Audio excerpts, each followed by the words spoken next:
ಮಾಸದ ಅಂಗವಾಗಿ ರಾಜ್ಯಾದ್ಯಂತ 4 ತಿಂಗಳ ಸತ್ಸಂಗ ಭಜನಾ ಕಮ್ಮಟ ಗಂಗಾವತಿ. ಆಗಸ್ಟ್ 12ರಂದು ಚಾತುರ್ಮಾಸದ ಅಂಗವಾಗಿ ಆಗಸ್ಟ್ 10, 2026ರಿಂದ 4 ತಿಂಗಳ ಕಾಲ ಕರ್ನಾಟಕ ರಾಜ್ಯದ ವಿವಿಧ ಗ್ರಾಮಗಳಲ್ಲಿ ಮಹಿಳಾ ಮಂಡಳಿಗಳ ಮಾತೆಯರಿಗಾಗಿ ಸತ್ಸಂಗ ಭಜನಾ ಕಮ್ಮಟವನ್ನು ಆಯೋಜಿಸಲಾಗುತ್ತಿದೆ ಎಂದು ರಾಜ್ಯ ಸತ್ಸಂಗದ ಭಜನಾ ಪ್ರಮುಖ ಹಾಗೂ ಕೊಪ್ಪಳ ಜಿಲ್ಲೆಯ ರಾಜ್ಯ ಸತ್ಸಂಗ ಭಜನಾ ಪ್ರಮುಖರಾದ ಶ್ರೀ ಶರಣಪ್ಪ ಕಮ್ಮಾರ್ ತಿಳಿಸಿದ್ದಾರೆ. ಪತ್ರಿಕಾ ಪ್ರಕಟಣೆಯಲ್ಲಿ ಮಾತನಾಡಿದ ಅವರು, ಧಾರ್ಮಿಕ ಸ್ಥಳಗಳಲ್ಲಿ ನಡೆಯಲಿರುವ ಈ ಭಜನಾ ಕಮ್ಮಟದಲ್ಲಿ ದೇವರ ಭಕ್ತಿ ಗೀತೆಗಳು, ಭಜನೆಗಳು ಹಾಗೂ ಆಧ್ಯಾತ್ಮಿಕ ವಿಚಾರಗಳು ಕಲಿಸಿಕೊಡಲಾಗುವುದು. ಪ್ರತಿಯೊಬ್ಬ ಮಾನವನಿಗೂ ಸುಖ, ಶಾಂತಿ ಮತ್ತು ನೆಮ್ಮದಿಯ ಜೀವನದ ಆಶೆ ಇರುತ್ತದೆ. ಅದನ್ನು ಸಾಕಾರಗೊಳಿಸಲು ಸತ್ಸಂಗದ ಮಾರ್ಗ ಅತ್ಯಂತ ಅಗತ್ಯವಾಗಿದೆ ಎಂದು ಹೇಳಿದರು.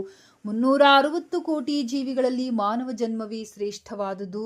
ಇಂತಹ ಅಮೂಲ್ಯ ಜನ್ಮವನ್ನ ಪಡೆಯಲು ದೇವರ ಅನುಗ್ರಹ ಬೇಕು. ಮಾನವ ಜನ್ಮ ದೊರೆತ ನಂತರ ಅದನ್ನು ಸದ್ವಿನಿಯೋಗ ಮಾಡಿಕೊಳ್ಳಬೇಕು. ದೇವರ ಅನುಗ್ರಹ ಪಡೆಯಬೇಕಾದರೆ ಸತ್ಸಂಗದಲ್ಲಿ ಭಾಗವಹಿಸಿ ದೇವರ ಧ್ಯಾನ, ಭಜನೆ, ದಾನ ಧರ್ಮ ಸೇರಿದಂತೆ ಆಧ್ಯಾತ್ಮಿಕ ಚಟುವಟಿಕೆಗಳಲ್ಲಿ ತೊಡಗಿಸಿಕೊಳ್ಳಬೇಕೆಂದು ತಿಳಿಸಿದರು. ಚಾತುರ್ಮಾಸದ ಅಂಗವಾಗಿ ರಾಜ್ಯದ ವಿವಿಧ ಗ್ರಾಮಗಳ ದೇವಸ್ಥಾನ ಸಮಿತಿಗಳು ಧರ್ಮ ಜಾಗೃತಿಗಾಗಿ ಭಜನಾ ಕಮ್ಮಟಗಳನ್ನು ಹಮ್ಮಿಕೊಳ್ಳಬೇಕು.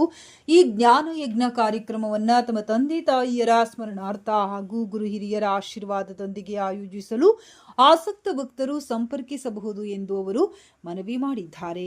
ಹೆಚ್ಚಿನ ಮಾಹಿತಿಗಾಗಿ 9449159770 ಸಂಖ್ಯೆಯನ್ನ ಸಂಪರ್ಕಿಸಬಹುದಾಗಿದೆ ಎಂದು ಪತ್ರಿಕಾ ಪ್ರಕಟಣೆಯಲ್ಲಿ ತಿಳಿಸಲಾಗಿದೆ.